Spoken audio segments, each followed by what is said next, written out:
السلام علیکم، میں خیریت ساتھ ہم خیال۔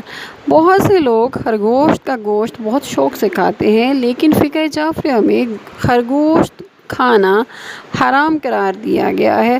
اب بہت سے لوگ اس سوال کو پوچھتے ہیں، جاننا چاہتے ہیں کہ خرگوش کا گوشت کھانا کیوں حرام قرار دیا گیا ہے۔ تو اس سلسلے میں ہمیں امام علی رضا علیہ السلام سے ایک روایت ملتی ہے کہ جس میں امام علیہ السلام نے فرمایا کہ خرگوش حرام ہونے کی 3 خاص وجوہات ہیں۔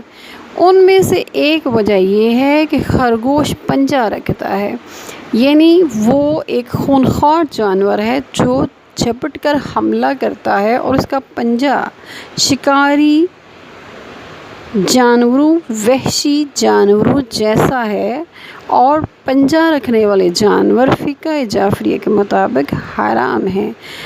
پھر امام نے فرمایا کہ یہ عورتوں کی طرح مخصوص خون رکھتا ہے، یعنی خرگوش کی جو مادہ ہے اسے بھی عورتوں کی طرح مخصوص خون آتا ہے، اس وجہ سے بھی خرگوش کا گوشت کھانا حرام ہے۔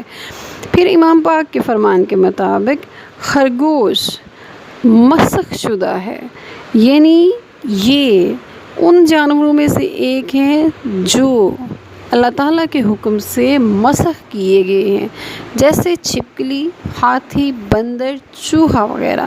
خرگوش بھی انہی مسخ شدہ جانوروں میں سے ایک ہے۔ وما علینا الا البلاغ المبین۔ والسلام علیکم ورحمۃ اللہ وبرکاتہ۔